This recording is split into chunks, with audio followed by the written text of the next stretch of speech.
ವಚನ ಮಳೆಯಾಗಿ ಸುರಿಯುವುದು, ಸತ್ಯ ಹೂವಾಗಿ ಹರಳುವುದು.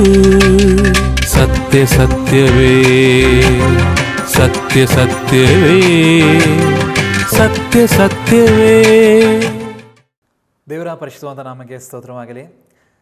ಅಗಾಪೆ ಗಾಸ್ಪೆಲ್ ಮಿನಿಸ್ಟ್ರೀಸ್ನ ಸತ್ಯಂ ಸತ್ಯವೇ ಅನ್ನುವಂಥ ಈ ಸುವಾರ್ಥ ಸಂದೇಶಕ್ಕೆ ಕ್ರಿಸ್ತನ ಪ್ರೀತಿಯಲ್ಲಿ ನಿಮ್ಮೆಲ್ಲರನ್ನ ನಾನು ಸ್ವಾಗತಿಸುತ್ತೇನೆ. ಸತ್ಯ ಸತ್ಯವೇ, ಸತ್ಯ ಸತ್ಯವೇ. ಯೇಸುವಿನ ನಾಮದಲ್ಲಿ ನಿಮ್ಮೆಲ್ಲರನ್ನು ಕೂಡ ನಾನು ಸತ್ಯ ಸತ್ಯವೇ ಎಂಬುವಂತ ಕಾರ್ಯಕ್ರಮಕ್ಕೆ ನಾನು ಮತ್ತೊಂದು ಆರ್ತಿ ಸ್ವಾಗತಿಸುತ್ತೇನೆ. ಈ ಸಮಯದಲ್ಲಿ ನಾನು ಆರಿಸಿಕೊಂಡಂತ ವೇದ ಭಾಗ ಲೂಕನು ಬರೆದಂತ ಸುವಾರ್ತೆ 19ನೇ ಅಧ್ಯಾಯ 1ರಿಂದ 10 ವಚನಗಳನ್ನ ನಾವು ಓದಿಕೊಳ್ಳೋಣ. ಲೂಕನು ಬರೆದ ಸುವಾರ್ತೆ 19ನೇ ಅಧ್ಯಾಯ 1ರಿಂದ 10 ವಚನಗಳನ್ನ ನಾನು ಓದ್ತೇನೆ, ದಯವಿಟ್ಟು ಕೇಳಿಸ್ಕೊಳ್ಳಿ. ಆತನು ಯೆರಿಕೋ ಊರನ್ನು ಹೊಕ್ಕಿ ದಾಟಿ ಹೋದನು. ಅಲ್ಲಿ ಜಕ್ಕಾಯನೆಂಬ ಹೆಸರುಳ್ಳ ಒಬ್ಬ ಮನುಷ್ಯನಿದ್ದನು. ಅವನು ಸುಂಕ ಗುತ್ತಿಗೆದಾರನು ಮತ್ತು ಐಶ್ವರ್ಯವಂತನು. ಅವನು ಯೇಸು ಎಂಥವನೆಂದು ನೋಡಲಪೇಕ್ಷಿಸಿ ಆತನು ಗಿಡ್ಡನಾಗಿದ್ದರಿಂದ ಜನರ ಗುಂಪಿನ ನಿಮಿತ್ತ ನೋಡಲಾಗದೆ ಹೋದನು. ಆದ ಕಾರಣ ಆತನು ನೋಡುವುದಕ್ಕಾಗಿ ಮುಂದೆ ಓಡಿ ಹೋಗಿ ಆತನು ಬರುತ್ತಿರುವ ಮಾರ್ಗದಲ್ಲಿ ಆಲದ ಮರವನ್ನು ಹತ್ತಿದನು. ಯೇಸು ಅಲ್ಲಿಗೆ ಬಂದು ಮೇಲಕ್ಕೆ ನೋಡಿ, ಜಕ್ಕಾಯನೇ, ತಟ್ಟನೆ ಇಳಿದು ಬಾ, ನಾನು ಈ ಹೊತ್ತು ನಿನ್ನ ಮನೆಯಲ್ಲಿ ಇಳಿದುಕೊಳ್ಳಬೇಕು ಎಂದು ಅವನಿಗೆ ಹೇಳಿದನು. ಅವನು ತಟ್ಟನೆ ಇಳಿದು ಬಂದು ಅವನನ್ನು ಸಂತೋಷದಿಂದ ತನ್ನ ಮನೆಯಲ್ಲಿ ಸೇರಿಸಿಕೊಂಡನು. ಇದನ್ನು ನೋಡಿದವರೆಲ್ಲರೂ ಈತನು ಪಾಪಿಯಾಗಿರುವವನ ಬಳಿಯಲ್ಲಿ ಇಳಿದುಕೊಳ್ಳುವುದಕ್ಕೆ ಹೋಗುತ್ತಾನೆ ಎಂದು ಗುಣಗುಟ್ಟಿದರು. ಅದಕ್ಕೆ ಜಕ್ಕಾಯನು ನಿಂತುಕೊಂಡು, ಸ್ವಾಮಿ ನೋಡು, ನನ್ನ ಆಸ್ತಿಯಲ್ಲಿ ಅರ್ಧವನ್ನ ಬಡವರಿಗೆ ಕೊಡುತ್ತೇನೆ ಮತ್ತು ನಾನು ಅನ್ಯಾಯವಾಗಿ ಯಾರಿಂದಾದರೂ ಏನಾದರೂ ತೆಗೆದುಕೊಂಡಿದ್ದರೆ 4ರಷ್ಟು ಹಿಂದಕ್ಕೆ ಕೊಡುತ್ತೇನೆ ಎಂದು ಹೇಳಿದನು. ಇದನ್ನು ಕೇಳಿದ ಯೇಸು, ಈ ಹೊತ್ತು ಈ ಮನೆಗೆ ರಕ್ಷಣೆ ಆಯಿತು. ಇವನು ಸಹ ಅಬ್ರಹಾಮನ ವಂಶಿಕನಲ್ಲವೇ? ಮನುಷ್ಯ ಕುಮಾರನು ಕೆಟ್ಟು ಹೋಗಿರುವುದನ್ನು ಹುಡುಕಿ ರಕ್ಷಿಸುವುದಕ್ಕೆ ಬಂದನು ಎಂದು ಹೇಳಿದನು. ಪ್ರಿಯರೇ, ಈ ವೇದ ಭಾಗದಲ್ಲಿ ನಾವು ಓದಿದ ಹಾಗೆ ಜಕ್ಕಾಯನು ಎಂಬುವಂಥ ಒಬ್ಬ ವ್ಯಕ್ತಿಯ ಕುರಿತಾಗಿ ನಾವು ನೋಡ್ತೇವೆ. ಕರ್ತನಾಗಿರುವಂಥ ಯೇಸು ಕ್ರಿಸ್ತನು ಅವನ ಮನೆಯಲ್ಲಿ ಹೋದಾಗ ಹೇಳಿದಂಥ ಮಾತು 9ನೇ ವಚನದಲ್ಲಿದೆ, ದಯವಿಟ್ಟು ಗಮನಿಸ್ರಿ. ಇದನ್ನು ಕೇಳಿ ಯೇಸು, ಈ ಹೊತ್ತು ಈ ಮನೆಗೆ ರಕ್ಷಣೆ ಆಯಿತು, ಈ ಹೊತ್ತು ಈ ಮನೆಗೆ ರಕ್ಷಣೆ ಆಯಿತು ಎಂಬುದಾಗಿ ಕರ್ತನಾಗಿರುವಂಥ ಯೇಸು ಕ್ರಿಸ್ತರು ಹೇಳುತ್ತಾ ಇದ್ದಾರೆ.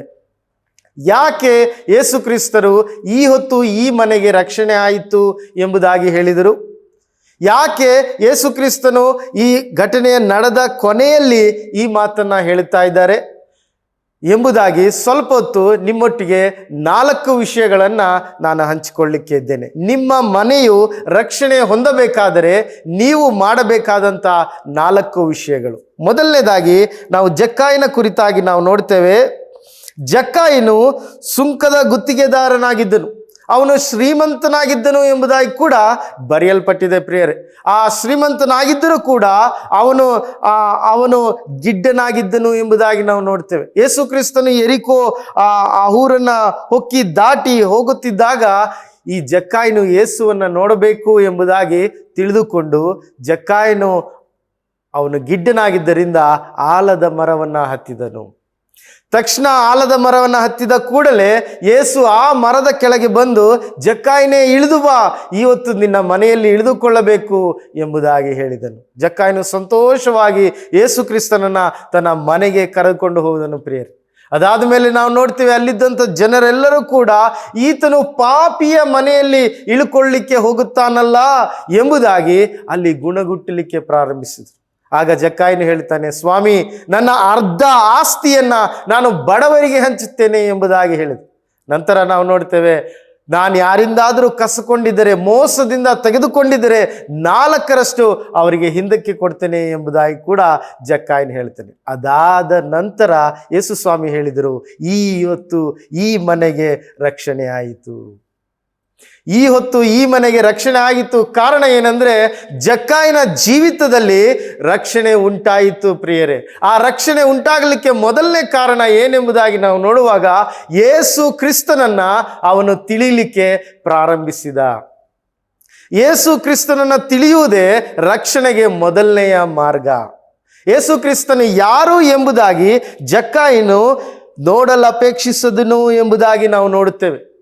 ಅವನು ಎಷ್ಟನೇ ವಚನ, 3ನೇ ವಚನದಲ್ಲಿ ನಾವು ನೋಡ್ತೇವೆ, ಯೇಸು ಕ್ರಿಸ್ತನು ಎಂಥವನಾಗಿದ್ದಾನೆ ಎಂಬುದಾಗಿ ಅವನು ನೋಡಲಿಕ್ಕೆ ಆಸೆ ಪಟ್ಟನು. ಪ್ರಿಯರೇ, ಇವತ್ತಿನ ಈ ಒಂದು ಬ್ಯುಸಿಯಾಗಿರುವಂಥ ಲೋಕದಲ್ಲಿ ಯೇಸು ಕ್ರಿಸ್ತನ ಬಗ್ಗೆ ಅನೇಕರಿಗೆ ತಿಳಿಸುವಾಗ ಅನೇಕರು ಹೇಳ್ತಾರೆ, ನಮಗೆ ಟೈಮ್ ಇಲ್ಲ, ನಮಗೆ ಕೆಲಸ ಇದೆ, ನಾವು ಬ್ಯುಸಿ ಇದ್ದೇವೆ, ನಾವು ಇನ್ನೊಂದು ಸಾರಿ ನೋಡ್ತೇವೆ ಎಂಬುದಾಗಿ ಅನೇಕರು ಆಲೋಚನೆ ಮಾಡೋದುಂಟು. ಈ ಲೋಕದಲ್ಲಿ ಇದ್ದಾಗ ಮಾತ್ರ ಕ್ರಿಸ್ತನ ಕುರಿತಾಗಿ ನಾವು ತಿಳಿದುಕೊಳ್ಳಬೇಕಾಗಿದೆ. ಜಕ್ಕಾಯನು ಶ್ರೀಮಂತನಾಗಿದ್ದನು, ಸುಂಕದ ಗುತ್ತಿಗೆದಾರನಾಗಿದ್ದನು, ಅವನು ಬ್ಯುಸಿಯಾಗಿದ್ದರೂ ಕೂಡ ಅವನು ಏನು ಮಾಡ್ದ, ಯೇಸು ಕ್ರಿಸ್ತನು ಯಾರು ಎಂಬುದಾಗಿ ತಿಳಿಯಲಿಕ್ಕೆ ಅವನು ಪ್ರಯಾಸ ಪಟ್ಟನು. ಪ್ರಿಯರೇ, ನೀವು ಈ ಲೋಕದಲ್ಲಿ ಎಷ್ಟೇ ಬ್ಯುಸಿಯಾಗಿದ್ದರೂ ಕೂಡ ಯೇಸು ಕ್ರಿಸ್ತನು ಯಾರು ಎಂಬುದಾಗಿ ನೀವು ತಿಳಿಯಬೇಕು. ಅನೇಕರಿಗೆ ಇವತ್ತು ಹಣ ಮಾಡಲಿಕ್ಕಾಗಿ ಓಡ್ತಾ ಇರುವಂಥ ಜೀವನ, ತಮ್ಮ ಬದುಕನ್ನು ಕಟ್ಟಿಕೊಳ್ಳುವುದಕ್ಕೋಸ್ಕರ ಪ್ರಯಾಸ ಪಡ್ತಾ ಇರುವಂಥ ಜೀವನ. ಪ್ರಿಯರೇ, ಯೇಸು ಕ್ರಿಸ್ತನು ಇಲ್ಲದೆ ಇರುವುದಾದರೆ ನಿಮ್ಮ ಜೀವಿತ ಶೂನ್ಯವಾಗ್ತದೆ, ನಿಮ್ಮ ಜೀವಿತ ಬರಡು ಭೂಮಿಗೆ ಸಮವಾಗ್ತದೆ. ನಿಮ್ಮ ಜೀವಿತ ಅದು ನಿಜವಾದ ಉತ್ಸಾಹ, ನಿಜವಾದ ಉಲ್ಲಾಸ, ನಿಜವಾದ ಉತ್ಸಾಹದಿಂದ ತುಂಬದೇ ಇರುವಂಥ ಒಂದು ಜೀವನ ಅದಾಗಿರ್ತದೆ. ಇಲ್ಲಿ ಜಕ್ಕಾಯನು ಶ್ರೀಮಂತನಾಗಿದ್ದನು, ಅವನಿಗೆ ಬೇಕಾದ ಎಲ್ಲ ಲೋಕದ ವೈಭವಗಳು, ಲೋಕದ ಎಲ್ಲ ವಿಷಯ ಅವನಿಗಿತ್ತು. ಅವನು ಶ್ರೀಮಂತ, ಹಣದಲ್ಲಿ ಚೆನ್ನಾಗಿದ್ದಂಥ ವ್ಯಕ್ತಿಯಾಗಿದ್ದು. ಆದರೆ ಅವನಿಗೊಂದು ಕೊರತೆ ಇತ್ತು, ಅದು ಯೇಸು ಕ್ರಿಸ್ತನು ಯಾರೆಂಬುದಾಗಿ ಅವನು ತಿಳಿದುಕೊಳ್ಳಬೇಕಾಗಿತ್ತು. ಸೊ ಯೇಸು ಕ್ರಿಸ್ತನು ಈ ಹೊತ್ತು ಈ ಮನೆಗೆ ರಕ್ಷಣೆ ಆಯಿತು ಎಂಬುದಾಗಿ ಹೇಳಲಿಕ್ಕೆ ಮೊದಲನೇ ಕಾರಣ ಏನೆಂಬುದಾಗಿ ನೋಡುವಾಗ, ಪ್ರಿಯರೇ, ಜಕ್ಕಾಯನು ಯೇಸು ಕ್ರಿಸ್ತನನ್ನು ತಿಳಿಲಿಕ್ಕೆ ಅವನು ಪ್ರಾರಂಭ ಮಾಡಿದ. ಯೇಸು ಕ್ರಿಸ್ತನು ಯಾರು ಎಂಬುದಾಗಿ ನೋಡಲಿಕ್ಕೆ ಅವನು ಅಪೇಕ್ಷಿಸಿದ.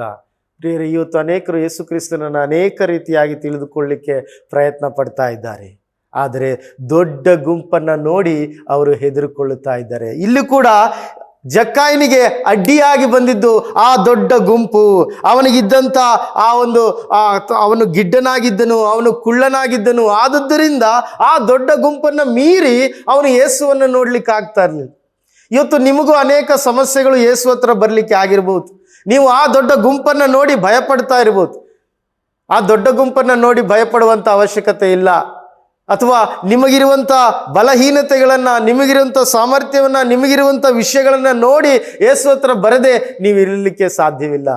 ಯೇಸು ಕ್ರಿಸ್ತನು ಅದನ್ನೆಲ್ಲ ಮೀರಿ ನಿಮ್ಮ ಹತ್ರಕ್ಕೆ ಆತನು ಬರುವವನಾಗಿದ್ದಾನೆ. ನೀವು ಆಸೆ ಪಟ್ಟರೆ ಸಾಕು, ಯೇಸುವೇ ನಿನ್ನ ಬಗ್ಗೆ ನಾನು ತಿಳ್ಕೊಳ್ಬೇಕು, ನಿನ್ನ ಬಗ್ಗೆ ನಾನು ಅರ್ಥ ಮಾಡಿಕೊಳ್ಬೇಕು, ನೀನು ಯಾರೆಂಬುದಾಗಿ ತಿಳಿಯಬೇಕು ಎಂಬುದಾಗಿ ಆಸೆ ಪಟ್ಟರೆ ಸಾಕು. ಪ್ರಿಯರೇ, ಅವನು ಆ ದೊಡ್ಡ ಗುಂಪನ್ನು ನೋಡಿ ಅವನಿಗಿದ್ದಂಥ ಆ ಒಂದು ಹೈಟು, ಅದು ಕುಳ್ಳನಾಗಿದ್ದನು ಎಂಬುದನ್ನು ಕೂಡ ಲೆಕ್ಕಿಸದೆ ಅವನು ಆಲದ ಮರವನ್ನು ಹತ್ತಿಕೊಂಡನು.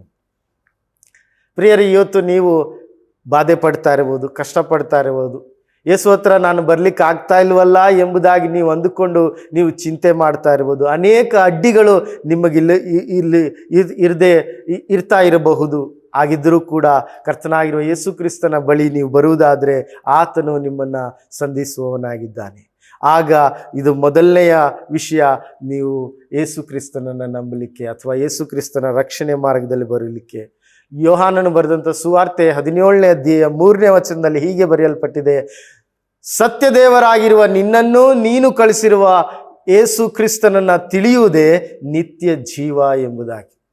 ಯೇಸು ಕ್ರಿಸ್ತನು ಯಾರು, ಯೇಸು ಕ್ರಿಸ್ತನು ಏನು ಮಾಡಿದನು, ಯೇಸು ಕ್ರಿಸ್ತನು ಯಾಕೆ ಈ ಲೋಕಕ್ಕೆ ಬಂದನು, ಯೇಸು ಕ್ರಿಸ್ತನಿಂದ ಹೇಗೆ ರಕ್ಷಣೆಯನ್ನು ಹೊಂದಲಿಕ್ಕೆ ಸಾಧ್ಯ, ಇದೆಲ್ಲವನ್ನ ನಾವು ತಿಳಿಯುವುದಾದರೆ ನಾವು ರಕ್ಷಣೆಯನ್ನು, ನಿತ್ಯ ಜೀವವನ್ನು ಹೊಂದಲಿಕ್ಕೆ ಸಾಧ್ಯ. ಪ್ರಿಯರೇ, ಹಾಗಿರುವಾಗ ಈ ಒಂದು ಬ್ಯುಸಿಯಾಗಿರುವಂಥ ಜೀವಿತದಲ್ಲಿ, ಸಮಯವಿಲ್ಲದೆ ಇರುವಂಥ ಈ ಜೀವಿತದಲ್ಲಿ ನಿಮ್ಮ ಧ್ಯಾನವನ್ನು ಯೇಸು ಕ್ರಿಸ್ತನು ಯಾರು ಎಂಬುದಾಗಿ ನೀವು ತಿಳಿದುಕೊಳ್ಳಿಕ್ಕೆ ಅಪೇಕ್ಷಿಸಿದರೆ ಸ್ವರ್ಗವು ನಿಮ್ಮ ಕಡೆಗೆ ತಿರುಗುವಂಥದ್ದಾಗಿದೆ. ನಾವಲ್ಲಿ ನೋಡ್ತೇವೆ, ಯೇಸು ಕ್ರಿಸ್ತನು ಆ ಮರದ ಕೆಳಗಡೆ ಬಂದನು ಎಂಬುದಾಗಿ. ಜಕ್ಕಾಯನ ಹೆಸರು ಆತನಿಗೆ ಮೊದಲೇ ಗೊತ್ತಿತ್ತು ಎಂಬುದಾಗಿ. ಜಕ್ಕಾಯನು ಯಾವಾಗ ಯೇಸುವನ್ನ ತಿಳಿಬೇಕು ಎಂಬುದಾಗಿ ಆಸೆ ಪಟ್ಟನೋ ಅವಾಗಲೇ ಯೇಸುಗೆ ಅವನ ಹೆಸರು ಗೊತ್ತಾಯ್ತು. ಪ್ರಿಯರೇ, ಆ ಗುಂಪಿನಲ್ಲಿ ತುಂಬಾ ಜನರಿದ್ದರು. ಅವ್ರು ಯಾರ ಮನೆಗೆ ಯೇಸು ಸ್ವಾಮಿ ಹೋಗ್ಲಿಲ್ಲ, ಅವ್ರು ಯಾರ ಮನೆಗೂ ಯೇಸು ಸ್ವಾಮಿ ಹೋಗ್ತೇನೆ ಎಂಬುದಾಗಿ ಅಪೇಕ್ಷಿಸಲಿಲ್ಲ. ಆದರೆ ಜಕ್ಕಾಯನ ಮನೆಗೆ ಯೇಸು ಕ್ರಿಸ್ತನು ಹೋಗ್ತೀನಿ ಎಂಬುದಾಗಿ ಹೇಳಿದರು. ಪ್ರಿಯರೇ, ಯಾಕಂದ್ರೆ ಜಕ್ಕಾಯನು ಆಸೆ ಪಟ್ಟನು ಯೇಸುವನ್ನ ತಿಳಿಲಿಕ್ಕಾಗಿ. ಇವತ್ತು ನೀವು ಮನಸ್ಸಾರೆ ಆಸೆ ಪಡುವುದಾದ್ರೆ, ಯೇಸು ಕ್ರಿಸ್ತನು ಯಾರು, ನಾನು ಆತನ ತಿಳಿಬೇಕು ಎಂಬುದಾಗಿ ಆಸೆ ಪಡುವುದಾದ್ರೆ, ಆತನು ನಿಮ್ಮನ್ನು ಸಂಧಿಸುವವನಾಗಿದ್ದಾನೆ. ಆತನು ತನ್ನನ್ನು ನಿಮಗೆ ವ್ಯಕ್ತಪಡಿಸುವವನಾಗಿದ್ದಾನೆ. ಆತನು ತನ್ನನ್ನು ನಿಮಗೆ ತೋರ್ಪಡಿಸಿಕೊಳ್ಳುವವನಾಗಿದ್ದಾನೆ. ಸಮಯದಲ್ಲಿ ಎರಡನೇ ವಿಷಯವನ್ನ ನಾವು ಧ್ಯಾನ ಮಾಡಲಿಕ್ಕಿದ್ದೇವೆ. ಯೇಸು ಕ್ರಿಸ್ತನು ಯಾಕೆ ಈ ಮನೆಗೆ ರಕ್ಷಣೆ ಆಯಿತು ಎಂಬುದಾಗಿ ಹೇಳಲಿಕ್ಕೆ ಎರಡನೇ ಕಾರಣ ಏನಂದರೆ, ಯೇಸು ಕ್ರಿಸ್ತನನ್ನ ಅವನು ತನ್ನ ಮನೆಗೆ ಸ್ವೀಕರಿಸಿದನು. ಜಕ್ಕಾಯನೇ, ತಟ್ಟನೆ ಇಳಿದು ಬಾ, ಈ ಹೊತ್ತು ನಿನ್ನ ಮನೆಯಲ್ಲಿ ಇಳುಕೊಳ್ಳುತ್ತೇನೆ ಎಂಬುದಾಗಿ ಅವನು ಹೇಳಿದನು. 5ನೇ ವಚನದಲ್ಲಿ ನಾವು ಓದುವಾಗ, ಜಕ್ಕಾಯನೇ, ಇವತ್ತು ನೀನು ಇಳಿದು ಬಾ, ನಾನು ನಿನ್ನ ಮನೆಯಲ್ಲಿ ಇಳಿದುಕೊಳ್ತೇನೆ ಎಂಬುದಾಗಿ ಅವನು ಹೇಳುವಾಗ ತಟ್ಟನೆ ಸಂತೋಷವಾಗಿ ಜಕ್ಕಾಯನು ಇಳಿದು ಬಂದನು ಎಂಬುದಾಗಿ ನಾವು ನೋಡ್ತೇವೆ. ಒಂದು ವೇಳೆ ಇವತ್ತು ನಿಮ್ಮ ಮನೆಗೆ ಯೇಸು ಬರ್ತೀನಿ ಎಂಬುದಾಗಿ ಹೇಳುವುದಾದರೆ, ನೀವು ಸಂತೋಷವಾಗಿ ಆತನನ್ನು ಕರೆದುಕೊಂಡು ಹೋಗ್ತೀರಾ?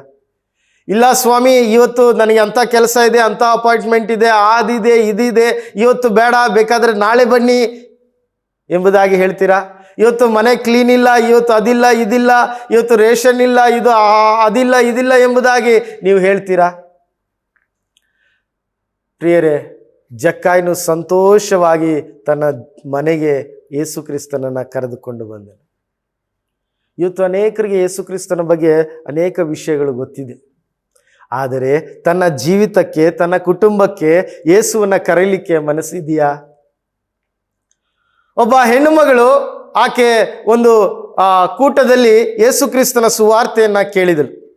ಯೇಸು ಕ್ರಿಸ್ತನ ಸುವಾರ್ತೆಯನ್ನು ಕೇಳಿದಾಗ ಆಕೆ ತನ್ನ ನೋಟ್ ಪುಸ್ತಕದಲ್ಲಿ ಬರೆದುಕೊಂಡ್ಳು, ಯೇಸು ಕ್ರಿಸ್ತನು ಪಾಪಿಯನ್ನು ಕ್ಷಮಿಸುವವನು, ಯೇಸು ಕ್ರಿಸ್ತನು ಪಾಪಿಗಾಗಿ ಸತ್ತಿದ್ದಾನೆ, ಯೇಸು ಕ್ರಿಸ್ತನನ್ನು ನಂಬಿದರೆ ರಕ್ಷಣೆ ಸಿಗುತ್ತದೆ, ಯೇಸು ಕ್ರಿಸ್ತನು ಸ್ವರ್ಗಕ್ಕೆ ದಾರಿ, ಹೀಗೆಲ್ಲ ನೋಟ್ಸಲ್ಲಿ ಬರೆದುಕೊಂಡ್ಳು. ಅದರ ಕೆಳಗಡೆ ಕೂಡ ಆಕೆ ಬರೆದುಕೊಂಡ್ಳು, ಯೇಸು ಕ್ರಿಸ್ತನನ್ನು ನಾಳೆ ನಾನು ಸ್ವೀಕರಿಸ್ತೇನೆ ಎಂಬುದಾಗಿ. ಅದಾದಮೇಲೆ ಆಕೆ ದಾರಿಯಲ್ಲಿ ಹೋಗ್ತಾ ಆಕೆಗೆ ದುರ್ಘಟನೆ ನಡೀತು, ಆಕ್ಸಿಡೆಂಟ್ ಆಯಿತು, ಆಕೆ ತೀರಿಕೊಂಡ್ಳು. ಈಗ ಆಕೆ ಸ್ವರ್ಗಕ್ಕೆ ಹೋಗಿದ್ದಾಳ ಅಥವಾ ಯೇಸು ಕ್ರಿಸ್ತನ ಬಳಿಯಲ್ಲಿ ಇದ್ದಾಳಾ ಇಲ್ವಾ? ಖಂಡಿತವಾಗಲಿಲ್ಲ. ಯಾಕಂದರೆ ಆಕೆ ತೀರ್ಮಾನ ಏನಾಗಿತ್ತು? ನಾಳೆ ನಾನು ಯೇಸುವನ್ನು ಸ್ವೀಕರಿಸ್ತೇನೆ. ಪ್ರಿಯರೇ, ಇವತ್ತು ಒಳ್ಳೆಯ ದಿನ. ಈ ದಿನವೇ ನೀವು ಯೇಸುವನ್ನು ನಿಮ್ಮ ಮನೆಗೆ, ನಿಮ್ಮ ಜೀವಿತಕ್ಕೆ, ನಿಮ್ಮ ಕುಟುಂಬಕ್ಕೆ ನೀವು ಸ್ವೀಕರಿಸುವುದಾದರೆ ರಕ್ಷಣೆ ನಿಮಗುಂಟಾಗ್ತದೆ. ಮೂರನೇ ವಿಷಯ ಜಕ್ಕಾಯನು ಮನೆಗೆ ರಕ್ಷಣೆ ಉಂಟಾಯಿತು ಎಂಬುದಾಗಿ ಹೇಳಲಿಕ್ಕೆ ಕಾರಣ ಏನಂದರೆ, ಅವನು ತನ್ನ ಪಶ್ಚಾತ್ತಾಪವನ್ನು ಪಟ್ಟನು, ತನ್ನ ಪಾಪದ ವಿಷಯವಾಗಿ ಪಶ್ಚಾತ್ತಾಪವನ್ನು ಪಟ್ಟನು. ನಾವಲ್ಲಿ ನೋಡ್ತೇವೆ, ಎಷ್ಟನೇ ವಚನ? 8ನೇ ವಚನದಲ್ಲಿ, ಆದರೆ ಜಕ್ಕಾಯನು ನಿಂತುಕೊಂಡು, ಸ್ವಾಮಿ ನೋಡು, ನನ್ನ ಆಸ್ತಿಯಲ್ಲಿ ಅರ್ಧವನ್ನು ಬಡವರಿಗೆ ಕೊಡುತ್ತೇನೆ, ಮತ್ತು ನಾನು ಅನ್ಯಾಯವಾಗಿ ಯಾರಿಂದ ಏನಾದರೂ ತೆಗೆದುಕೊಂಡಿದ್ದಾರೆ 4ರಷ್ಟು ಹಿಂದಕ್ಕೆ ಕೊಡುತ್ತೇನೆ.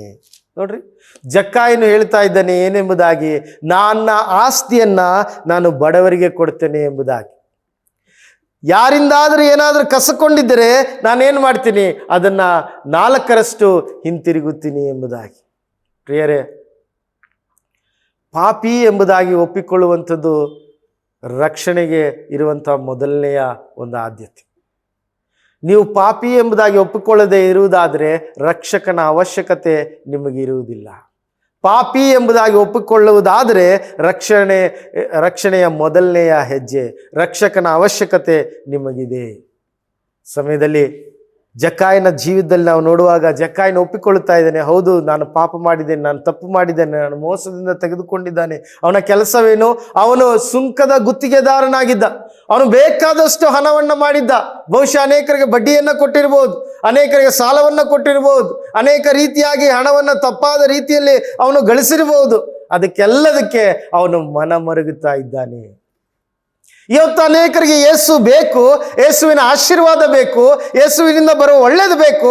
ಆದರೆ ಅವರ ಪಾಪಗಳಿಗೆ ಪಶ್ಚಾತ್ತಾಪ ಪಡಲಿಕ್ಕೆ ಅವರಿಗೆ ಮನಸ್ಸಿಲ್ಲ. ಪಾಪಗಳಿಗೆ ಪಶ್ಚಾತ್ತಾಪ ಪಡಬೇಕು. ಪಾಪಗಳಿಗೆ ಪಶ್ಚಾತ್ತಾಪ ಪಡದೆ ದೇವರ ಮುಂದೆ ನೀವು ರಕ್ಷಣೆಯನ್ನು ಹೊಂದಲಿಕ್ಕೆ ಸಾಧ್ಯವಿಲ್ಲ. ಹೌದು, ನಾನು ತಪ್ಪು ಮಾಡಿದ್ದೇನೆ, ಹೌದು ನಾನು ತಪ್ಪು ಮಾಡಿದ್ದೇನೆ, ಹೌದು ಸ್ವಾಮಿ ಎಂಬುದಾಗಿ ಒಪ್ಪಿಕೊಳ್ಳುವುದಾದರೆ ಆತನು ನಿಮ್ಮ ಪಾಪದ ಬದಲಾಗಿ ನಿಮ್ಮ ಸ್ಥಾನದಲ್ಲಿ ನಿಮಗಾಗಿ ಆತನು ಸತ್ತಿರುತ್ತಾನೆ. 1 ಪೇತ್ರ 2ನೇ ಅಧ್ಯಾಯ 24ನೇ ವಚನ ಹೀಗೆ ಹೇಳುತ್ತದೆ, ನಾವು ಪಾಪದ ಪಾಲಿಗೆ ಸತ್ತು ನೀತಿವಂತರಾಗಿ ಜೀವಿಸುವಂತೆ ಆತನು ನಮ್ಮ ಪಾಪಗಳನ್ನು ತನ್ನ ದೇಹದಲ್ಲಿ ಹೊತ್ತುಕೊಂಡು ಮರಣದ ಕಂಬವನ್ನು ಏರಿದನು. ನಮ್ಮ ಪಾಪಗಳನ್ನು ತನ್ನ ದೇಹದಲ್ಲಿ ಅವನು ಹೊತ್ತುಕೊಂಡನು. ಪ್ರಿಯರೇ, ಯಾವಾಗ ಒಬ್ಬ ಪಾಪಿ ನಾನು ಪಾಪಿ ಎಂಬುದಾಗಿ ಒಪ್ಪಿಕೊಳ್ಳುತ್ತಾನೆ, ಆವಾಗ ಕರ್ತನಾಗಿರುವ ಯೇಸು ಕ್ರಿಸ್ತನು ಅವನ ಎಲ್ಲ ಪಾಪವನ್ನು ಕ್ಷಮಿಸುವವನಾಗಿದ್ದಾನೆ. 1ನೇ ಯೋಹಾನ 1ನೇ ಅಧ್ಯಾಯ 9ನೇ ವಚನ ಹೀಗೆ ಹೇಳುತ್ತದೆ, ನಮ್ಮ ಪಾಪಗಳನ್ನು ಒಪ್ಪಿಕೊಂಡು ಅರಿಕೆ ಮಾಡುವುದರಿಂದ ಆತನು ನೀತಿವಂತನು, ನಮ್ಮ ಎಲ್ಲ ಸಕಲ ಪಾಪಗಳಿಂದ ನಮ್ಮನ್ನು ಪರಿಹರಿಸಿ ಶುದ್ಧಿ ಮಾಡ್ತಾನೆ. ಪ್ರಿಯರೇ, ನಾವು ಒಪ್ಪಿಕೊಳ್ಳಬೇಕು, ಅಂಗೀಕರಿಸಬೇಕು. ಜಕ್ಕಾಯನು ಏನು ಮಾಡ್ತಾ ಇದ್ದಾನೆ? ತನ್ನ ತಪ್ಪುಗಳನ್ನು ಒಪ್ಪಿಕೊಳ್ಳುತ್ತಾ ಇದ್ದಾನೆ. ಅದು ಮಾತ್ರವಲ್ಲ, ಜಕ್ಕಾಯನು 4ನೇದಾಗಿ ತನಗಿರುವಂಥದ್ದನ್ನು ಸರಿಪಡಿಸಿಕೊಳ್ಳುತ್ತಾ ಇದ್ದಾನೆ. ತನಗಿರುವಂಥದ್ದನ್ನು ಅವನು ಪಶ್ಚಾತ್ತಾಪದಿಂದ ಅದನ್ನು ಸರಿಪಡಿಸ್ಕೊಳ್ಬೇಕೆಂಬುದಾಗಿ ಆಸೆಯನ್ನು ಪಡ್ತಾ ಇದ್ದಾನೆ. ಏನು ಮಾಡ್ತಾ ಇದ್ದಾನೆ? ಮೋಸದಿಂದ ಯಾರಿಂದಾದರೂ ಕಸಕೊಂಡಿದ್ದರೆ 4ರಷ್ಟು ಅವ್ರಿಗೆ ಹಿಂದಕ್ಕೆ ಕೊಡ್ತೇನೆ ಎಂಬುದಾಗಿ ತನ್ನ ಸಂಪೂರ್ಣವಾದ ನಂಬಿಕೆಯನ್ನ ಅವನು ಯಾರ ಮೇಲೆ ಇಡ್ತಾ ಇದ್ದಾನೆ? ಯೇಸು ಕ್ರಿಸ್ತನ ಮೇಲೆ ಇಡ್ತಾ ಇದ್ದಾನೆ. ತನ್ನ ತಪ್ಪನ್ನ ಬದಲಾಯಿಸಿಕೊಳ್ಳುವಂಥದ್ದು, ಕ್ಷಮೆ ಕೇಳುವುದು ಒಂದು, ತಪ್ಪನ್ನ ಬದಲಾಯಿಸಿಕೊಳ್ಳುವಂಥದ್ದು ಅಥವಾ ತಪ್ಪನ್ನ ಸರಿಪಡಿಸಿಕೊಳ್ಳುವಂಥ ಪ್ರಯತ್ನ ಜಕ್ಕಾಯನು ಮಾಡ್ತಾ ಇದ್ದಾನೆ. ಪ್ರಿಯ, ಅನೇಕ ಸಾರಿ ನಾವು ಸಾರಿ ಕೇಳೋದುಂಟು. ಸಾರಿ ಕೇಳಿದ ಮೇಲೆ ಆ ತಪ್ಪನ್ನ ಸರಿ ಮಾಡಿಕೊಳ್ಳಲಿಕ್ಕೆ ಪ್ರಯತ್ನ ಪಡ್ತಾ ಇದ್ದೀವ? ಒಬ್ಬ ಮಗನಿಗೆ ತಂದೆ ಹೇಳ್ದ, ಆ ಮಗ ಯಾವಾಗಲೂ ಸಿಟ್ಟು ಮಾಡುವವನು, ಕೋಪ ಮಾಡುವವನು. ಆ ಮಗನಿಗೆ ತಂದೆ ಹೇಳ್ತಾನೆ, ನಿನಗೆ ಯಾವಾಗೆಲ್ಲ ಸಿಟ್ಟು ಬರ್ತದೆ, ಒಂದು ಮೊಳೆಯನ್ನು ತೆಗೆದುಕೊಂಡು ನಿನ್ನ ಬೇಲಿಯ ಆ ಕಟ್ಟಿಗೆಯ ಬೇಲಿಯ ಮೇಲೆ ಒಂದು ಮೊಳೆಯನ್ನು ಜಡಿ ಎಂಬುದಾಗಿ. ಆ ಮೊಳೆ ಜಡಿದ ಮೇಲೆ ನೀನು ಕೋಪ ಬಂದಾಗೆಲ್ಲ ಆ ಬೇಲಿಯ ಮೇಲೆ ಮೊಳೆಯನ್ನು ಹಾಕು ಎಂಬುದಾಗಿ ತಂದೆ ಹೇಳ್ತಾನೆ. ಇವನಿಗೆ ಯಾವಾಗೆಲ್ಲ ಕೋಪ ಬರ್ತದೆ, ಅವನು ಆ ಒಂದು ಬೇಲಿಯ ಮೇಲೆ ಮೊಳೆಯನ್ನು ಹಾಕ್ತಾ ಇದ್ದ. ಹೀಗೆ ತುಂಬ ದಿನಗಳಾಯಿತು, ಅವನು ಆ ಬೇಲಿ ತುಂಬ ಮೊಳೆಗಳಾಯಿತು. ಆಗ ತಂದೆ ಹೇಳ್ದ, ಈ ಮೊಳೆಗಳನ್ನು ತೆಗೆದು ಬಿಡು. ಆ ಮೊಳೆಗಳನ್ನೆಲ್ಲ ಅವನು ತೆಗಿತಾ ಬಂದಾಗ ತಂದೆ ಹೇಳ್ದ, ನೋಡು, ನೀನು ಸಿಟ್ಟಾಗಿದ್ದಾಗ ಮೊಳೆ ಹಾಕದೆ, ನೀನು ಸಮಾಧಾನವಾದಾಗ ಈ ಮೊಳೆಗಳನ್ನು ತೆಗೆದೆ, ಈಗ ಅಲ್ಲಿರುವಂಥ ಆ ಹೊಟ್ಟೆಗಳನ್ನು ಅಥವಾ ಅಲ್ಲಿರುವಂಥ ತೂತುಗಳನ್ನು ಮುಚ್ಚು ಎಂಬುದಾಗಿ ತಂದೆ ಹೇಳ್ದ. ಅದು ಸಾಧ್ಯವಾಗಿಲ್ಲ. ಹಾಗೆ ನೀನು ಕೋಪ ಪಡುವಾಗ ನೀನು ಮಾಡಿರುವ ಗಾಯಗಳು ಅದೇನಾಗ್ತದೆ? ಅದು ಗಾಯಗಳಾಗಿ ಉಳಿದು ಬಿಡ್ತವೆ. ಅದು ಎಷ್ಟೇ ನೀನು ಸಮಾಧಾನವಾಗಿದ್ದರೂ ಕೂಡ ಆ ಗಾಯಗಳು ಹಾಗೆ ಇರ್ತವೆ. ಕೋಪ ಎನ್ನುವಂಥದ್ದು ಆ ರೀತಿಯಾಗಿ. ಪ್ರಿಯರೇ, ನಾವು ತಪ್ಪು ಮಾಡುವಾಗ ಅದನ್ನು ಸರಿಪಡಿಸಿಕೊಳ್ಳಲಿಕ್ಕೆ ಪ್ರಯತ್ನವನ್ನು ನಾವು ಪಡಬೇಕು. ಅಲ್ಲಿ ಜಕ್ಕಾಯನ ನೋಡ್ತೇವೆ, ಅವನು ತನ್ನ ತಪ್ಪನ್ನು ಸರಿಪಡಿಸಿಕೊಳ್ಳಿಕ್ಕಾಗಿ ಅವನು ಪ್ರಯತ್ನವನ್ನು ಪಡ್ತಾ ಇದ್ದಾನೆ. ಸೊ ಇಷ್ಟೊತ್ತು ನಾವು ಏನನ್ನು ಧ್ಯಾನ ಮಾಡಿದ್ವಿ ಪ್ರಿಯರೇ? 4 ವಿಷಯಗಳನ್ನು, ಈ ಮನೆಗೆ ರಕ್ಷಣೆ ಆಯಿತು ಎಂಬುದಾಗಿ ಕರ್ತನಾಗಿರುವಂಥ ಯೇಸು ಕ್ರಿಸ್ತನು ಹೇಳಿದಂಥ 4 ವಿಷಯಗಳನ್ನು ನಾವು ಕಾರಣಗಳನ್ನು ನಾವು ಧ್ಯಾನ ಮಾಡಿದ್ದೇವೆ. ಮೊದಲನೇ ಕಾರಣ ಏನು ಗೊತ್ತಾ? ಯೇಸು ಕ್ರಿಸ್ತನನ್ನು ತಿಳಿಯಬೇಕು ಎಂಬುವ ಕಾರಣ. 2ನೇ ಕಾರಣ ಏನು ಗೊತ್ತಾ? ಯೇಸು ಕ್ರಿಸ್ತನ ತನ್ನ ಮನೆಗೆ ಸ್ವೀಕರಿಸಿದ. 3ನೇ ಕಾರಣ ಏನು ಗೊತ್ತಾ? ಅವನು ಪಶ್ಚಾತ್ತಾಪವನ್ನು ಪಟ್ಟ. 4ನೇ ಕಾರಣ ಏನು ಗೊತ್ತಾ? ಅವನು ತನ್ನ ತಪ್ಪನ್ನು ಸರಿಪಡಿಸಿಕೊಂಡ. ಪ್ರಿಯರೇ, ನೀವು ಕೂಡ ರಕ್ಷಣೆ, ನಿಮ್ಮ ಕುಟುಂಬಕ್ಕೆ, ನಿಮ್ಮ ಮನೆಗೆ ರಕ್ಷಣೆ ಆಗಬೇಕಾದರೆ ನೀವು ಮಾಡಬೇಕಾಗಿರೋದು ಇದೇ ಕೆಲಸ. ಯೇಸು ಕ್ರಿಸ್ತನು ಯಾರು ಎಂಬುದಾಗಿ ತಿಳಿದುಕೊಳ್ಳು. 1 ತಿಮೋತಿ 1ನೇ ಅಧ್ಯಾಯ 15ನೇ ವಚನ ಈ ರೀತಿಯಾಗಿ ಹೇಳುತ್ತದೆ, ಯೇಸು ಕ್ರಿಸ್ತನು ಪಾಪಿಗಳನ್ನು ರಕ್ಷಿಸುವುದಕ್ಕಾಗಿ ಈ ಲೋಕಕ್ಕೆ ಬಂದನು ಎಂಬುದಾಗಿ. ಯೇಸು ಕ್ರಿಸ್ತನು ಪಾಪಿಗಳನ್ನು ರಕ್ಷಿಸುವುದಕ್ಕಾಗಿ ಈ ಲೋಕಕ್ಕೆ ಬಂದನು. ಕೆಟ್ಟು ಹೋಗಿರುವುದನ್ನು ರಕ್ಷಿಸುವುದಕ್ಕಾಗಿ ಈ ಲೋಕಕ್ಕೆ ಬಂದನು. ನಾವು 10ನೇ ವಚನದಲ್ಲಿ ನಾವು ನೋಡ್ತೇವೆ, ಮನುಷ್ಯ ಕುಮಾರನು ಕೆಟ್ಟು ಹೋಗಿರುವುದನ್ನು ಹುಡುಕಿ ರಕ್ಷಿಸುವುದಕ್ಕೋಸ್ಕರ ಈ ಲೋಕಕ್ಕೆ ಬಂದನು ಎಂಬುದಾಗಿ. ಪ್ರಿಯರೇ, ಯೇಸು ಕ್ರಿಸ್ತನು ಯಾಕೆ ಈ ಲೋಕಕ್ಕೆ ಬಂದನು ಎಂಬುದಾಗಿ ನೋಡುವಾಗ ಪಾಪಿಗಳನ್ನು ರಕ್ಷಿಸುವುದಕ್ಕಾಗಿ ಈ ಲೋಕಕ್ಕೆ ಬಂದನು. ನಾನು ಪಾಪಿ ಎಂಬುದಾಗಿ ಒಪ್ಪಿಕೊಳ್ಳುವ ಪ್ರತಿಯೊಬ್ಬನನ್ನ ಕರ್ತನಾಗಿರುವ ಯೇಸು ಕ್ರಿಸ್ತನು ಕ್ಷಮಿಸುವವನಾಗಿದ್ದಾನೆ, ತನ್ನ ಬಳಿಗೆ ಕರೆಯುವವನಾಗಿದ್ದಾನೆ, ಅವನಿಗೆ ರಕ್ಷಣೆಯನ್ನು ಕೊಡುವವನಾಗಿದ್ದಾನೆ. ಅದು ಮಾತ್ರವಲ್ಲ, ನಾವು ಇನ್ನೊಂದು ಮುಖ್ಯವಾದ ವಿಷಯವನ್ನು ನಾವು ಜಕ್ಕಾಯನ ಜೀವಿತದಲ್ಲಿ ನಾವು ನೋಡ್ತೇವೆ. ಜಕ್ಕಾಯನು ಸಂಪೂರ್ಣವಾದ ನಂಬಿಕೆಯನ್ನು ಯೇಸು ಕ್ರಿಸ್ತನ ಮೇಲೆ ಇಡುತ್ತಾ ಇದ್ದಾನೆ. ಗಮನಿಸ್ರಿ, ಅವನು ಏನು ಹೇಳ್ತಾ ಇದ್ದಾನೆ? ಸ್ವಾಮಿ ನೋಡು, ನನ್ನ ಆಸ್ತಿಯಲ್ಲಿ ಅರ್ಧವನ್ನ ಬಡವರಿಗೆ ಕೊಡ್ತೇನೆ. ಏನು ಮಾಡ್ತೀನಿ? ನನ್ನ ಆಸ್ತಿಯಲ್ಲಿ, ಅವನು ಶ್ರೀಮಂತನಾಗಿದ್ದ, ಅವನು ಅದನ್ನೆಲ್ಲ ಯಾರಿಗೆ ಕೊಡ್ತೀನಿ? ಬಡವರಿಗೆ ಕೊಡ್ತೀನಿ ಎಂಬುದಾಗಿ ಹೇಳ್ತಾ ಇತ್ತು. ಅದಾದ್ಮೇಲೆ ಹೇಳ್ತಾ ಇದ್ದೇನೆ, ಮತ್ತೆ ನಾನು ಅನ್ಯಾಯವಾಗಿ ಯಾರಿಂದಾದರೂ ಎಳ್ಕೊಂಡಿದ್ದರೆ 4ರಷ್ಟು ಅವನಿಗೆ ಕೊಡ್ತೇನೆ. ಇಷ್ಟು 4ರಷ್ಟು. ಹಾಗಾದರೆ ಅರ್ಧ ಬಡವರಿಗೆ, ಅರ್ಧ ಅನ್ಯಾಯವಾಗಿ ತೆಗೆದುಕೊಂಡಿರುವುದಕ್ಕಾಗಿ. ಈಗ ಅವನ ಹತ್ರ ಏನು ಉಳಿತು? ಏನು ಉಳಿಲಿಲ್ಲ. ಅವನು ಇಷ್ಟು ವರ್ಷ ಹಣದ ಮೇಲಿಟ್ಟ ನಂಬಿಕೆಯನ್ನು ಬಿಟ್ಟು ಕರ್ತನಾಗಿರುವ ಯೇಸು ಕ್ರಿಸ್ತನ ಮೇಲೆ ಅವನ ನಂಬಿಕೆಯನ್ನು ಇಡ್ತಾ ಇದ್ದ. 2000 ವರ್ಷಗಳ ಹಿಂದೆ ಕರ್ತನಾಗಿರುವಂಥ ಯೇಸು ಕ್ರಿಸ್ತನು ಕನ್ಯಾ ಗರ್ಭದಲ್ಲಿ ಜನಿಸಿ ಪರಿಶುದ್ಧವಾಗಿ ಜೀವಿಸಿ ಅನೇಕ ಅದ್ಭುತಗಳನ್ನು ಮಾಡಿ ಆ ಶಿಲುಬೆಯಲ್ಲಿ ಪಾಪಿಗಳಿಗೋಸ್ಕರ ಪಾಪಿಗಳ ಸ್ಥಾನದಲ್ಲಿ, ಪಾಪಿಯ ಸ್ಥಾನದಲ್ಲಿ ಆತನು ಪ್ರಾಣವನ್ನು ಕೊಟ್ಟನು. ಸತ್ತನು, ಉಣಲ್ಪಟ್ಟನು, 3ನೇ ದಿನ ಮೃತ್ಯುಂಜಯನಾಗಿ ಆತನು ಎದ್ದು ಬಂದಿದ್ದಾನೆ. ಇದನ್ನು ನೀನು ನಂಬುವುದಾದರೆ ಕರ್ತನಾಗಿರುವ ಯೇಸು ಕ್ರಿಸ್ತನು ನಿನ್ನ ಪಾಪವನ್ನು ಕ್ಷಮಿಸ್ತಾನೆ. ನೀನು ಮಾಡಬೇಕಾಗಿದ್ದಿಷ್ಟೇ, ಯೇಸುವೇ ನಾನು ಪಾಪಿ, ನನ್ನ ಪಾಪವನ್ನು ಕ್ಷಮಿಸು, ನನ್ನನ್ನು ನಿನ್ನ ಮಗನಾಗಿ ಮಗಳಾಗಿ ಸ್ವೀಕರಿಸು, ನನ್ನ ಹೃದಯಕ್ಕೆ ಬಾ, ನನ್ನ ಕುಟುಂಬಕ್ಕೆ ಬಾ, ನಿನಗಾಗಿ ಜೀವಿಸಲಿಕ್ಕೆ ಸಹಾಯ ಮಾಡು. ಈ ಚಿಕ್ಕ ಪ್ರಾರ್ಥನೆ ನಾನು ನಿಮ್ಗೆ ಹೇಳಿಕೊಡ್ತೇನೆ, ಅದನ್ನು ಮನಪೂರ್ವಕವಾಗಿ ಹೇಳ್ರಿ. ಯೇಸು ಸ್ವಾಮಿ, ನಾನು ಪಾಪಿ ಎಂದು ತಿಳಿದಿದ್ದೇನೆ, ನನ್ನ ಪಾಪವನ್ನು ಕ್ಷಮಿಸು, ನನ್ನ ಹೃದಯಕ್ಕೆ ಬಾ, ನನಗಾಗಿ ನೀನು ಶಿಲುಬೆಯಲ್ಲಿ ಸತ್ತಿದೆ ಎಂಬುದಾಗಿ ನಾನು ನಂಬುತ್ತೇನೆ, ನಿನಗಾಗಿ ಜೀವಿಸಲಿಕ್ಕೆ ಸಹಾಯ ಮಾಡು, ನನ್ನನ್ನು ನಿನ್ನ ಮಗನಾಗಿ ಮಗಳಾಗಿ ಸ್ವೀಕರಿಸು. ಯೇಸುವಿನ ನಾಮದಲ್ಲಿ ಬೇಡುತ್ತೇನೆ ತಂದೆಯೇ, ಆಮೇನ್. ದೇವರು ನಿಮ್ಮನ್ನು ಆಶೀರ್ವದಿಸಲಿ. ಈ ಮುಂಜಾನೆ ನಾವು ಕರ್ತನನ್ನು ಆರಾಧಿಸೋಣ. ನಮಗೆ ರಕ್ಷಣೆ ಆನಂದವನ್ನು ನೀಡಿದ ಕರ್ತನನ್ನು ನಾವು ಸ್ತುತಿಸೋಣ, ನಾವು ಆತನನ್ನು ಘನಪಡಿಸೋಣ. ಪ್ರಿಯರೇ, ಬನ್ನಿ.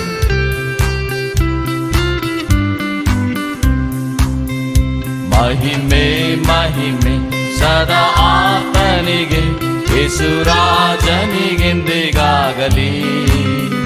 ಮಹಿಮೆ ಮಹಿಮೆ ಸದಾ ಆತನಿಗೆ, ಯೇಸು ರಾಜನಿಗೆಂದಿಗಾಗಲಿ. ರಕ್ಷಣಾನಂದವ ನೀಡಿದ ಕರ್ತನ ಎಂದೆಂದು ಹಾಡಿಕೊಂಡಾಡುವೆ. ರಕ್ಷಣಾನಂದವ ನೀಡಿದ ಕರ್ತನ ಎಂದೆಂದು ಹಾಡಿಕೊಂಡಾಡುವೆ. ಆನಂದವೇ ಆನಂದವೇ ಪರಮಾನಂದವೇ, ಸ್ವರ್ಗದಾನಂದವೇ ಎಂದಿಗೂ. ಆನಂದವೇ ಪರಮಾನಂದವೇ, ಸ್ವರ್ಗದಾನಂದವೇ ಎಂದಿಗೂ. ಅತಿ ಘೋರವಾದ ಪಾಪದ ಬಂಧದಿ ನನ್ನನ್ನೆಂದಿಗೂ ಬಿಡಿಸಿದನು. ಅತಿ ಘೋರವಾದ ಪಾಪದ ಬಂಧದಿ ನನ್ನನ್ನೆಂದಿಗೂ ಬಿಡಿಸಿದನು. ಸ್ವಾಮಿ, ನಾನು ಈ ಲೋಕದಲ್ಲಿ ನಿನ್ನ ಸಂಗತಿಗಳ ಕುರಿತು, ದೇವರೇ ನಿನ್ನ ರಾಜ್ಯದ ಕುರಿತು ನಾನು ಕುರುಡನಾಗಿದ್ದೆ. ಆದರೆ ನಿನ್ನ ವಾಕ್ಯದ ಮೂಲಕವಾಗಿ, ನಿನ್ನ ಆತ್ಮನ ಮೂಲಕವಾಗಿ ನನ್ನ ಕುರುಡು ಕಣ್ಣನ್ನು ತೆರೆದೆ. ಈಗ ನನಗೆ ನಿನ್ನ ಸಂಗತಿಗಳು ಕಾಣುತ್ತವೆಂಬುದಾಗಿ ಹಾಡುಗಾರನು ಹಾಡ್ತಾನೆ. ಪ್ರಿಯರೇ, ಈ ಮುಂಜಾನೆ ವೇಳೆಯಲ್ಲಿ ಆತನೊಂದಿಗೆ ಸೇರಿ ನಿರೀಕ್ಷೆಯಿಂದ ನಾವು ಹೀಗೆ ಹಾಡೋಣ.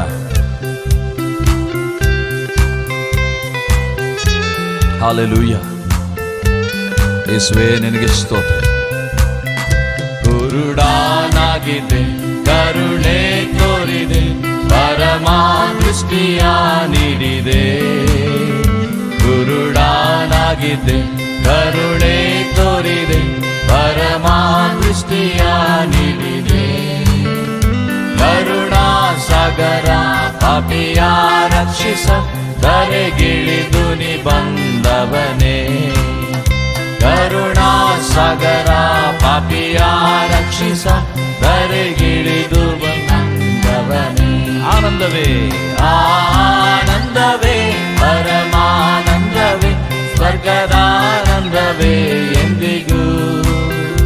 ಆನಂದವೇ ಪರಮಾನಂದವೇ ಸ್ವರ್ಗದಾನಂದವೇ ಎಂದಿಗೂ. ಅತಿ ಘೋರವಾದ ಪಾಪದ ಬಂಧದಿ ನನ್ನನ್ನೆಂದಿಗೂ ಬಿಡಿಸಿದನು. ಅತಿ ಘೋರವಾದ ಪಾಪದ ಬಂಧದಿ ನನ್ನನ್ನೆಂದಿಗೂ ಬಿಡಿಸಿದನು. ಹಲ್ಲೆಲೂಯಾ. ಯೇಸು ಸ್ವಾಮಿಯೊಂದಿಗೆ ನಾವು ಆತನ ಹಿಂದೆ ಹೋಗುವಾಗ ಅದು ಜೀವ ಮಾರ್ಗ ಎಂಬುದಾಗಿ ದೇವರ ವಾಕ್ಯ ಕರೆಯುತ್ತದೆ. ಯೇಸು ಸ್ವಾಮಿ ಹೇಳುತ್ತಾನೆ, ನನ್ನನ್ನು ಹಿಂಬಾಲಿಸು ಎಂಬುದಾಗಿ. ಕರ್ತನಲ್ಲಿ ಪ್ರಿಯರೇ, ಇಲ್ಲಿ ಹಾಡುಗಾರನು ಹೇಳ್ತಾನೆ, ಯೇಸು ಸ್ವಾಮಿಯನ್ನು ನಾನು ಹಿಂಬಾಲಿಸ್ತೇನೆ. ಎಲ್ಲಿಯವರೆಗೆ? ಭಾಗ್ಯ ಕಾನಾನಿಗೆ ಸೇರುವವರೆಗೆ ನಾನು ಆತನನ್ನು ಹಿಂಬಾಲಿಸುತ್ತೇನೆ ಎಂಬುದಾಗಿ. ಪ್ರಿಯರೇ, ಯೇಸುವನ್ನು ನಾವು ಅನೇಕರು ಒಂದು ದಿವಸ ಹಿಂಬಾಲಿಸ್ತೇವೆ, 1 ವರ್ಷ ಹಿಂಬಾಲಿಸ್ತೇವೆ, 5 ವರ್ಷ ಹಿಂಬಾಲಿಸ್ತೇವೆ. ಆದರೆ ಆ ರೀತಿಯಾಗಿ ಮಾಡಬೇಕೆಂಬುದಾಗಿ ದೇವರ ವಾಕ್ಯ ನಮ್ಮನ್ನು ಪ್ರಬೋಧಿಸ್ತಿಲ್ಲ. ನಾವು ಕೊನೆಯವರೆಗೂ, ಕೊನೆಯ ಉಸಿರಿರುವವರೆಗೂ ನಮ್ಮ ರಕ್ಷಕನಾದ ಯೇಸುವನ್ನು ನಾವು ಹಿಂಬಾಲಿಸೋಣ. ಎಲ್ಲಿಯವರೆಗೆ? ಆ ಭಾಗ್ಯ ಕಾನಾನಿಗೆ ಸೇರುವವರೆಗೆ. ಹಲ್ಲೆಲೂಯಾ.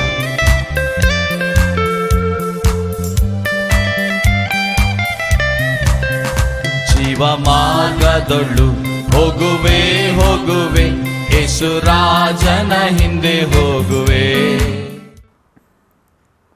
ಈ ಪ್ರೋಗ್ರಾಂ ನಿಮಗೆ ಆಶೀರ್ವಾದವಾಗಿದೆ ಎಂದು ನಾವು ನಂಬುತ್ತೇವೆ. ನಿಮಗೇನಾದರೂ ಅಭಿಪ್ರಾಯಗಳು, ಪ್ರಾರ್ಥನಾ ಮನವಿಗಳು ಇರೋದಾದರೆ ನಿಮ್ಮ ಸಂಕೋಚವಿಲ್ಲದೆ ನೀವು ಕಾಲ್ ಮಾಡಿ, ನಾವು ನಿಮಗೋಸ್ಕರವಾಗಿ ಖಂಡಿತವಾಗಿ ನಾವು ಪ್ರಾರ್ಥಿಸುತ್ತೇವೆ. ನೀವು ನಮ್ಮನ್ನು ಭೇಟಿ ಮಾಡಬೇಕಾದಂಥ ವಿಳಾಸ ಸತ್ಯಂ ಸತ್ಯವೇ, ಅಗಾಪೆ ಗಾಸ್ಪಲ್ ಮಿನಿಸ್ಟ್ರೀಸ್, ಮತ್ತಿಕೆರೆ, ಬೆಂಗಳೂರು 54. ಈ ಅಡ್ರೆಸ್ನಲ್ಲಿ ನೀವು ನಮ್ಮನ್ನು ಭೇಟಿ ಮಾಡಬಹುದು. ನಿಮಗೇನಾದರೂ ಪ್ರಾರ್ಥನಾ ಮನವಿಗಳು, ಪ್ರಾರ್ಥನಾ ವಿಷಯಗಳು, ಏನಾದರೂ ಸಮಸ್ಯೆಗಳು ಇರೋದಾದರೆ ಸಂಕೋಚವಿಲ್ಲದೆ ಈ ಸ್ಕ್ರೀನ್ನಲ್ಲಿ ಕಾಣಿಸುವಂಥ ಈ ನಂಬರ್ಗೆ ನೀವು ಕಾಲ್ ಮಾಡಿರಿ. ನಾವು ನಿಮಗೋಸ್ಕರವಾಗಿ ನಾವು ಪ್ರಾರ್ಥಿಸುತ್ತೇವೆ. ಮತ್ತು ಏನಾದರೂ ಬೈಬಲ್ ಸಂಬಂಧವಾಗಿರುವಂಥ ಪ್ರಶ್ನೆಗಳು, ಬೈಬಲ್ ಸಂಬಂಧವಾಗಿರುವಂಥ ಸಂಶಯಗಳು ನಿಮಗಿರೋದಾದರೆ ವಾಟ್ಸಾಪಿನಿಂದ ನೀವು ನಮಗೆ ಕೇಳ್ಬೋದು. ವಾಟ್ಸಾಪ್ನಿಂದಲೇ ನಾವು ನಿಮಗೆ ಉತ್ತರವನ್ನು ಕೊಡುತ್ತೇವೆ. ಈ ಸಂದೇಶವನ್ನು ಮತ್ತು ಈ ಹಾಡನ್ನು ಪುನಃ ಕೇಳಬೇಕಾದರೆ ಸತ್ಯಂ ಸತ್ಯವೇ ಅನ್ನುವಂಥ ಯೂಟ್ಯೂಬ್ ಚಾನಲ್ ಮತ್ತು ಸತ್ಯಂ ಸತ್ಯವೇ ಅನ್ನುವಂಥ ಫೇಸ್ಬುಕ್ ಪೇಜ್ನಲ್ಲಿ ನೀವು ಸಂಪರ್ಕಿಸಿ. ಈ ಸಂದೇಶವನ್ನು ನಿಮಗೆ ಆಶೀರ್ವಾದವಾಗಿದ್ದರೆ ನಿಮ್ಮ ಸ್ನೇಹಿತರಿಗೂ ನೀವು ಇದನ್ನು ಶೇರ್ ಮಾಡಿರಿ. ಈ ಶುಭವಾರ್ತೆಯಲ್ಲಿ ನೀವು ಸಹ ಪಾಲ್ಗೊಂಡ್ರಿ. ದೇವರು ನಿಮ್ಮನ್ನು ಹೆಚ್ಚಾಗಿ, ದೇವರು ನಿಮ್ಮನ್ನು ಆಶೀರ್ವಾದ ಮಾಡಲಿ. ದೇವ್ರ ನಾಮಕ್ಕೆ ಸ್ತೋತ್ರವಾಗಲಿ. ಆಮೇನ್. ವಚನ ಮಳೆಯಾಗಿ ಸುರಿಯುವುದು, ಸತ್ಯವಾಗಿ ಹರಳುವುದು. ಸತ್ಯ ಸತ್ಯವೇ, ಸತ್ಯ ಸತ್ಯವೇ, ಸತ್ಯ ಸತ್ಯವೇ. ತಿಳಿಯುವುದೇ ನಿತ್ಯ ಜೀವ ಎಂಬುದಾಗಿ. ಯೇಸು ಕ್ರಿಸ್ತನು ಯಾರು, ಯೇಸು ಕ್ರಿಸ್ತನು ಏನು ಮಾಡಿದನು, ಯೇಸು ಕ್ರಿಸ್ತನು ಯಾಕೆ ಈ ಲೋಕಕ್ಕೆ ಬಂದನು, ಯೇಸು ಕ್ರಿಸ್ತನಿಂದ ಹೇಗೆ ರಕ್ಷಣೆಯನ್ನು ಹೊಂದಲಿಕ್ಕೆ ಸಾಧ್ಯ, ಇದೆಲ್ಲವನ್ನ ನಾವು ತಿಳಿಯುವುದಾದ್ರೆ ನಾವು ರಕ್ಷಣೆಯನ್ನ, ನಿತ್ಯ ಜೀವವನ್ನ ಹೊಂದಲಿಕ್ಕೆ